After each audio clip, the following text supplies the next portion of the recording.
And welcome to the SpartanMag.com VCast. Jim Comparoni, Paul Konyndyk for the last time this year from on court, unless on Selection Sunday it might be upstairs. I'm not sure. It might be Indianapolis, might be somewhere else. We'll have to wait and see. But Konyndy's here to talk about Michigan State.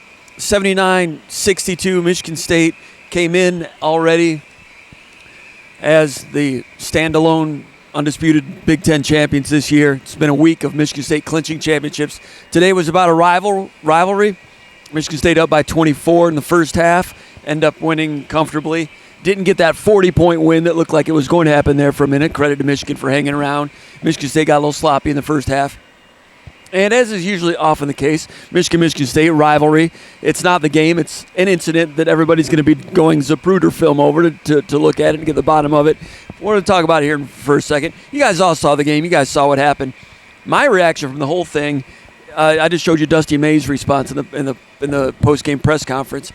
And, we'll see what you have to say. But my personal opinion, Dusty May's playing dumb. He's playing dumb, which they do really well in Ann Arbor. You commit a little something, you create some waves, then you play dumb like you didn't know. He's only been there 7, 8, 9 months. He's already learned to play dumb, so congratulations to him. I think he's a good coach, did a great job at FAU. I don't think Michigan State fans hated him, but they probably lost respect for him now. Good team. They did a good job coming back, but that was weak on his behalf, in my opinion. Maybe not Paul's, but that's what I would say about it. You got any thoughts on that, Paul? Yeah, I mean, he's pissed off that his team lost. They laid an egg. They needed a win to get momentum going in the postseason. He's had postseason runs at FAU, obviously going to the Final Four. He knows that you change the narrative with a win at Michigan State. Okay, it doesn't matter that they finished second in the conference. They lost 2 going into this one. You win at Michigan State, you change the narrative. All of a sudden, you go from a team that's fading down the stretch to having momentum. So he's upset about that. And, he played dumb. But, I don't know if I wouldn't have done the same thing because I want to get on the bus, get home, and start getting back to work if I'm him. Now, Michigan State dominated his team in a lot of ways. They came out physically, dominated, won all the 50-50 balls in the first half. You can say what you want about the second half. You said a second ago that it looked like it was going to be on the way to a 40-point win.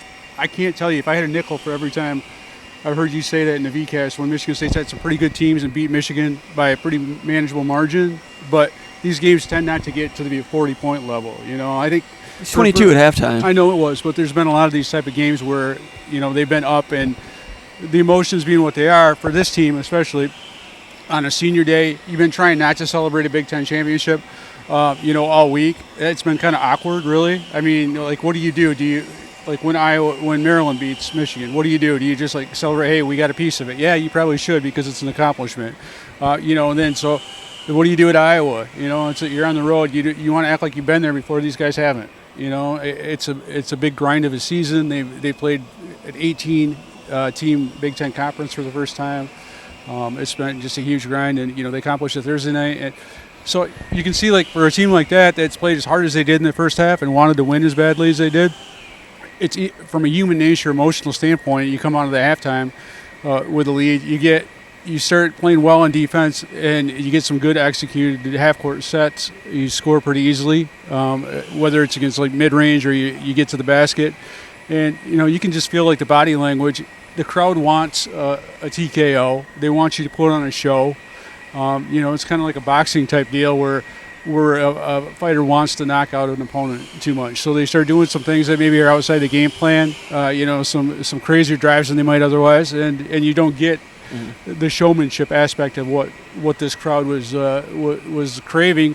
But this is a big win for Michigan State, and I think in a lot of ways I kind of like some of the flawed stuff in the second half because it gives them some serious coaching points that they can go over going into the Big Ten tournament.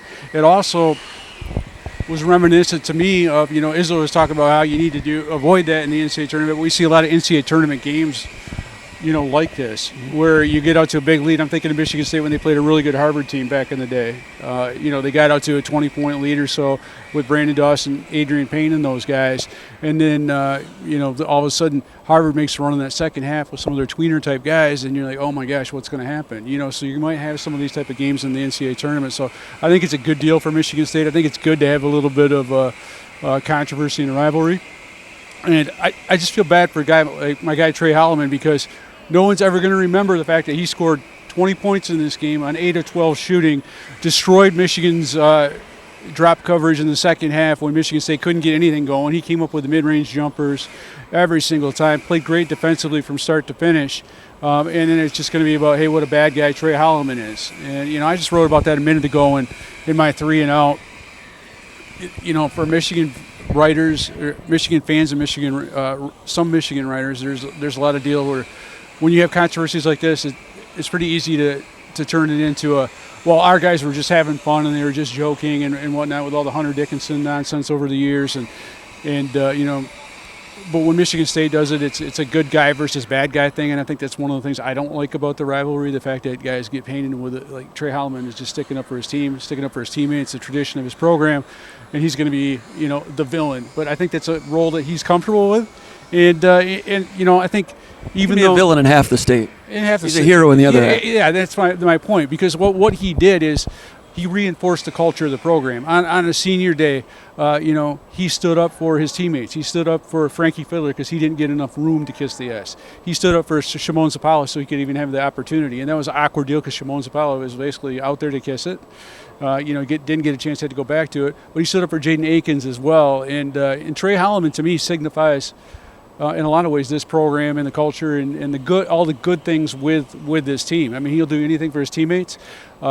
He told me afterwards in the locker room that Mateen Cleaves had reached out to him, and Cassius Winston had reached out to him and some of the old point guards to tell him how proud they were of him for sticking up for the program. And so I think, in a lot of ways, that even though it was kind of will be cascaded as a negative by some, it was, I think, a re-embracing of the culture and all the good things that have made this team successful this year. Do you think Dusty May didn't know that his two players were standing right there on midcourt? Because you guys have seen it. You go to the website. They're standing during that free throw with two guys on the center dot. You know what, Jim? I mean, and maybe he wasn't aware of that. But he's talking about like it's. I don't care. I mean, I understand why he's doing it. I think you're right. He's probably is playing dumb. But to me, he's either playing dumb or he didn't know. So I give him credit if he acted like he didn't see what they were doing. I have a feeling he knew what they were doing. Now Brooks and the other guy, Kaysen, they definitely knew what they were doing. Exactly. And they were. I'll say this. Like I really don't care what Dusty May thinks. Just like I didn't care what Chris Holtman thought when he was at Ohio State, and he made a big deal and got all angry and upset. That didn't result in a pushing match, which could have gotten a lot uglier. No, it could have. It absolutely could have. And I think the message of Tom Izzo to Tre Holloman, I talked to Tre about this afterwards, is, hey, we need you for the Big Ten tournament. We need you for the postseason. So, I'm glad you stuck up for your teammates, but, you've really got to control your emotions. And there's other guys in this program that need to learn that lesson. Jeremy Fears today. He let his, I think, emotions get the best of him, which he is wont to do at times. He's a guy that really plays with his emotions on his sleeve. When he picked up the technical, third foul, 18 minutes to go. People are like, hey, it's probably not that big a deal. Then all of a sudden he picks up the fourth foul. And I think he's on the bench during the 14-0 run. And you need Jeremy Fears because he's a guy that can penetrate. So if you got Jeremy Fears out there, you don't just need Tre Holloman for the mid-range jumper. You got Jeremy Fears that can drive to the basket or create for others. So there's some lessons in this as well. But yeah, those guys knew what they were doing. Darrell Brooks is a guy that was recruited by Michigan State. I'm sure he's been in the stands from when he was younger on and knows what this is all about. And it's kind of funny to me that not funny, but it's par for the course, I think, in incidents like these. It's the guys that did nothing in the game that end up creating the situation. Darrell Brooks played 3 minutes, so all he ever did in this game is stand on the S. The other dude played 17 minutes and he had 2 points on 1 of 4 shooting. So, are you saying you find a lot of things they do amusing? In general, just like incidents like this, I'm not going to make it bigger than it is. I think Tre Holloman was justified. I think it's a credit to him that he did what he did, and I think it reinforces this stuff with the program. But I'm not going to be sitting there and spend like 50 minutes on a VCast talking about what I felt like their intent was. But it's something that you kind of expect. It doesn't surprise anybody. Doesn't surprise anybody. The interesting thing is, the Michigan team, it's a bunch of transfers. It's a first-year coach. Brooks and Kaysen are freshmen, so it's the first time they've been around this. First time they've been here for the rivalry game. And it, like you said, I'm sure it probably upset them and rankled them. They wanted to come in and compete and do a good job. And it is a hateful environment for this game. And it's the first time that they've seen it. And they're probably looking across the bench. They've already played them once, and they're probably wondering, I don't know if consciously or subconsciously, they might find it peculiar that these people in green hate them so much. I doubt but it. well, I'm being a little facetious, but they're trying to match a rivalry and they can't because these guys hate them so much and all these people hate them so much for nothing that they did. It's things that have happened over the years, and they caught the brunt of it today. But if you think about it, and you can see why those guys, the guys, not those two per se, but the team, the part of Michigan's team that really let them down is their backcourt, and that's the kind of part of their team that's really struggled down in these last few games. You know, like Vlad Golden and Danny Wolf, they played their butts off today, and they didn't do. You know, there wasn't like shenanigans. There wasn't any Hunter Dickinson stuff from those guys. Those guys competed hard. They fought, and to their credit, the guys that let everybody down were the guys like Roddy Gale, Burnett, their point guard, and the guards coming off the bench. So it's human nature and it's poor behavior. But for Michigan State, I think the big thing for me from this is, you got an incident like that. I don't care about that right now. I just think what Michigan State did accomplish in the VCAS that we were doing, like to start the new year, and we were talking about, hey, these guys are on a roll.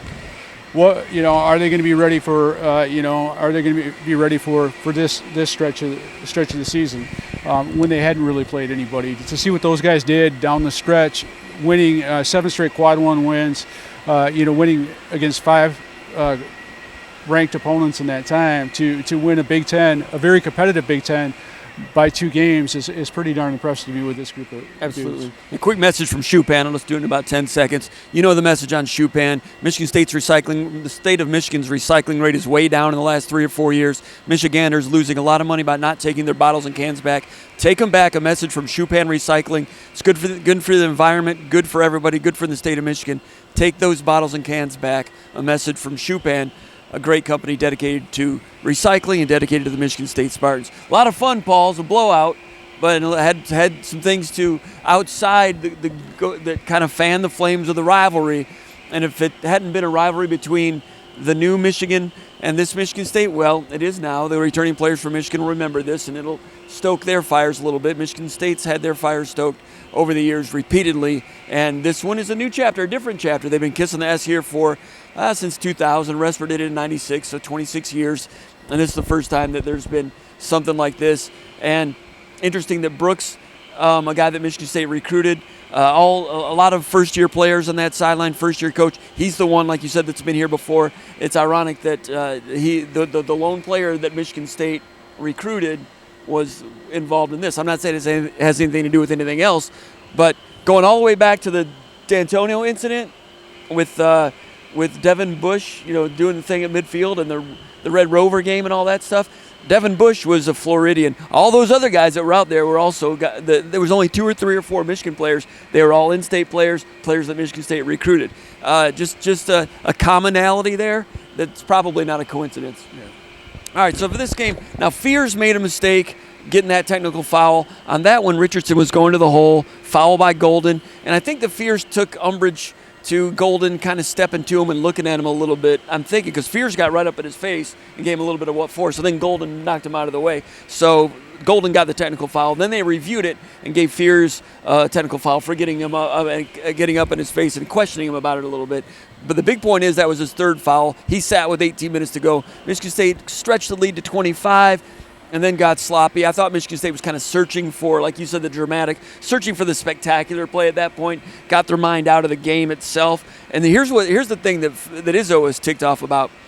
Akins had a great start of the game, 3 3-pointers in the early going as Michigan State built like an 18-6 lead. And then Akins, like he said in the locker room, he thought that he was going to have a big day.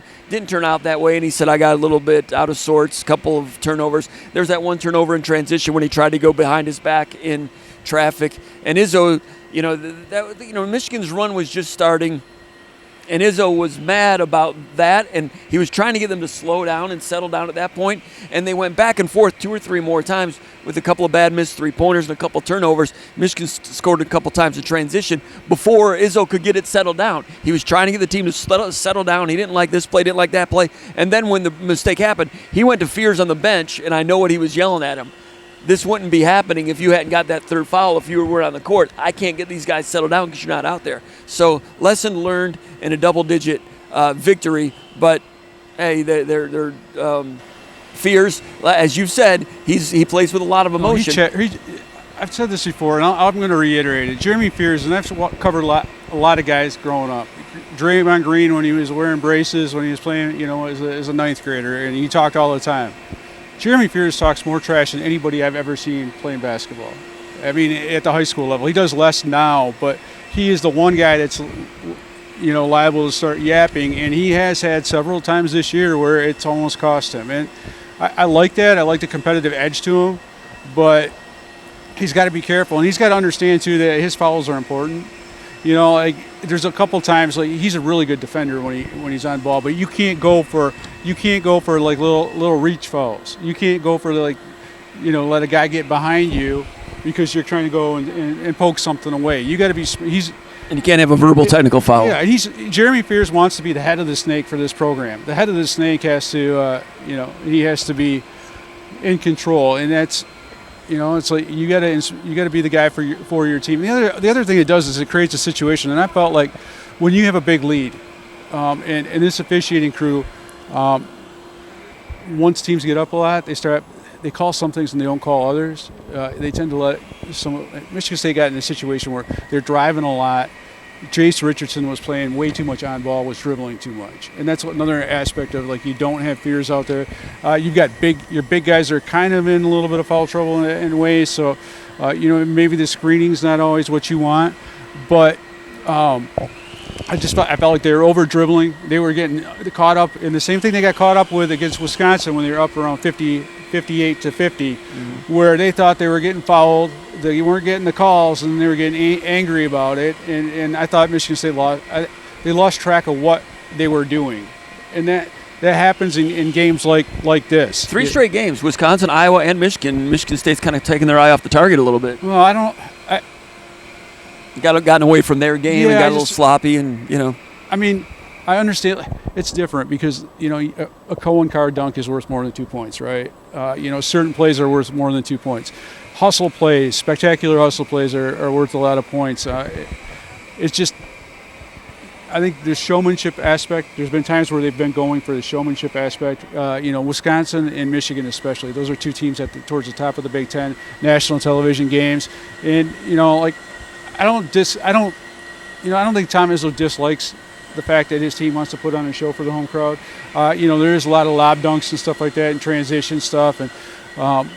But there's a lot of times, even in that first half where it didn't hurt him because Michigan was turning the ball over like crazy, there were a lot of really, really crappy shots. There were a lot of you could step in and still shoot an open three, but you're taking a shot from behind the NBA 3-point line. Mm-hmm. So it didn't hurt him in the first half. The turnovers were a big reason why I think it caught up with them. And I think Michigan, to their credit, came in the locker room and they played a lot more firm on defense, and they didn't get overwhelmed by the moment as much.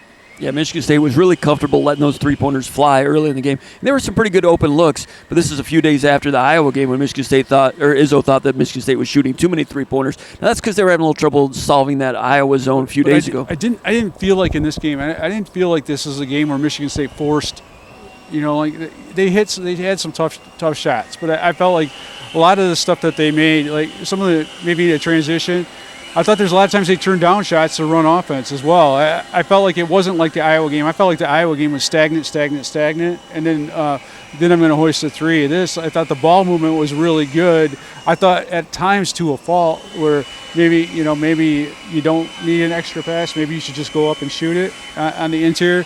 I didn't feel like these guys were being really selfish, but I do think there was a couple times where, hey, I'm getting a ball on a kick out. It's a shot on a diagonal pass off of offensive rebound.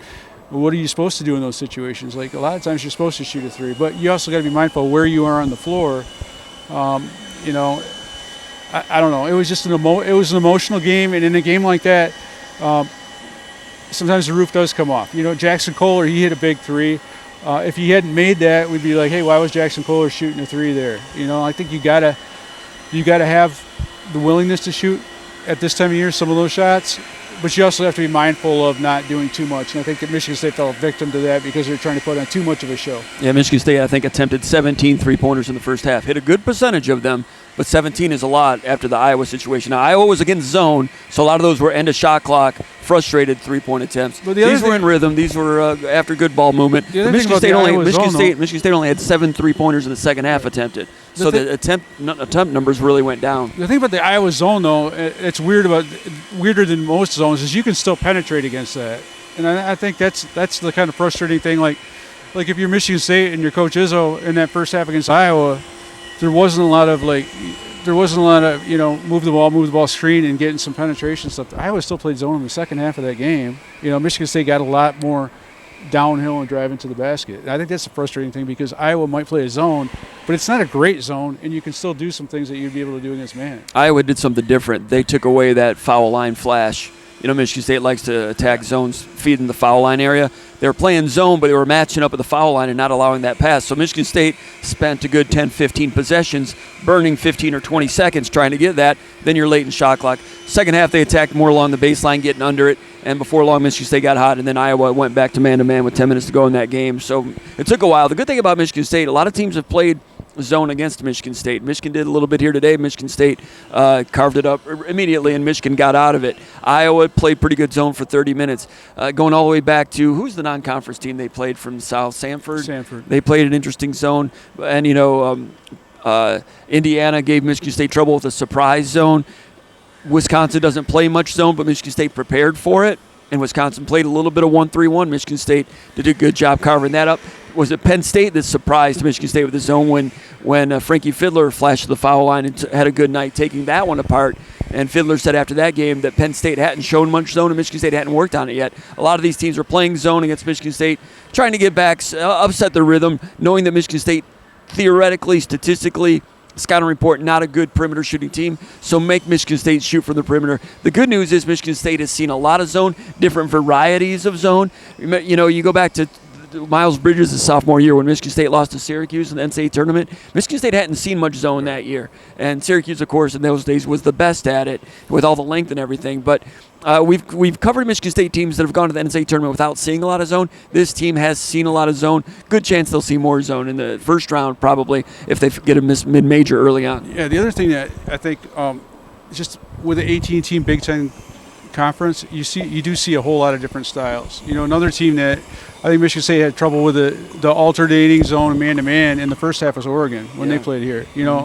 So starts out zone, then it becomes man. Yeah, and we're seeing more and more of that in college basketball. So between the drop coverage that Michigan State has seen from a lot, Maryland did that too, right? Right, Maryland's has been a drop coverage. No, they would go zone, then it goes man. Yeah. Maryland and Oregon are the two teams that do that. I think Oregon sometimes does it better than Maryland.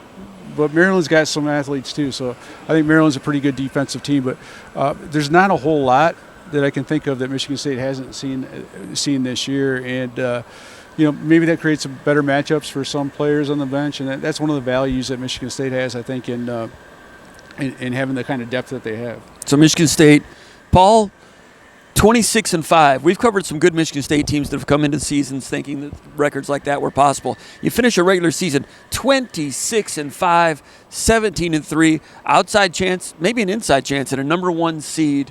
I thought this team could be competitive this year. Didn't know Fears was going to be this athletic. He's been good. Didn't know Jace Richardson was going to be like that.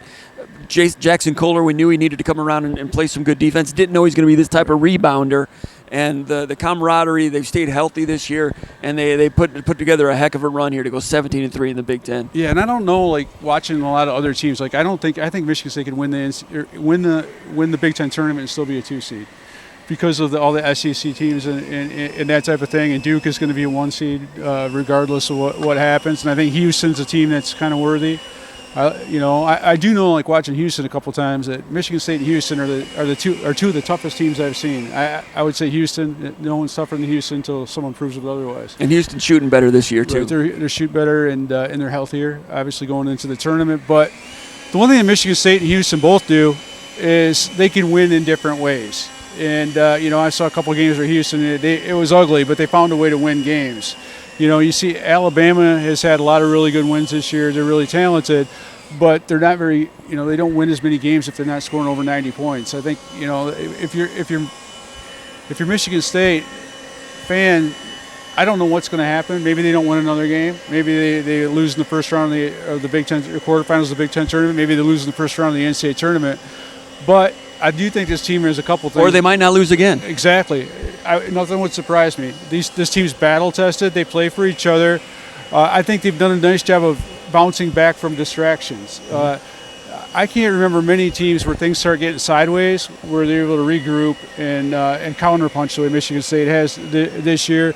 And the defensive rebounding piece and the wanting to be selfless and a team player, those are all aspects that have been with this team throughout the season, and they've just grown stronger because they know what those, playing for more than yourself can get you. Yeah, and I think the stuff that happened today is just going to make them closer. It's going to make them tighter. It is going to be. And when you hear guys like Frankie Fiddler and Shimon Sapalabi, like guys that maybe they wanted to put up bigger numbers. I know with Frankie Fiddler being a guy that scored 1,700 points at his former stop, but to see him grateful for the opportunity to come in here and do something that's bigger than himself and bigger than the point total, it means a lot to him. And that means a lot to his teammates that he's willing to do that. And, see Jackson Kohler scrap as much as he does. See Tre Holloman fight as hard for himself and his teammates. There's a couple guys on this team that scare you. Like I go back to Maryland's coach was talking about the two guys that he thinks are the two toughest as nails, two of the tougher guys in the Big Ten, Jaden Akins and Tre Holloman, because he feels like those guys will do anything it takes for their teammates. Yeah, I feel great about Jaden Akins, a guy that every year, in this portal era, had people talking to him about, considering your options, including giving a shot to go pro. And Izzo was like, no, you don't want to go pro yet. You're not ready for that. In the NIL era, Michigan State can make it worth his while to stay. And I think Akins is very happy that he stayed. And he said in the preseason he wanted to win a Big Ten championship. He said he doesn't have a Big Ten championship. And when he said that, that's back in October. Okay, yeah, whatever. Michigan State's picked to come in sixth. They haven't really seriously competed for a Big Ten title in 3 years, 4 years, whatever it was. No one expected that this year. But Akins had it as a goal and got it done this year. He's got a ring, so good for him. And he's a guy who stayed 4 years, the only senior on the team that was homegrown, as they say. So in this day and age, players like that, champions like that, are going to be fewer and far between. But Akins certainly leaving a legacy, and he's well respected by all the former players and the current players and the coaches and the fans. Yeah, the other thing about Jaden Akins is he's got both his undergraduate degree and he's going to leave with a master's, so he's going to be set up for life. So he's no one's in the program has worked as hard as Jaden Akins. He's a gym rat. We all know that. I'm sure there's times where he slept in this building. At the same time, he's also a guy that takes his academics seriously, and and he's a good person. And he's also a team leader. But the thing that I impressed me, and I've known him for a long time, or covered him for a long time, know people that have played with him and have varying opinions of his personality. The thing that's impressed me this year is the leadership aspects. Where he's like, more accountability, but playing on both ends of the floor. But also, I think the thing that I've enjoyed watching him play is I've seen him enjoy it more. He's found a way to have joy in basketball, even in games where maybe his shot's not falling.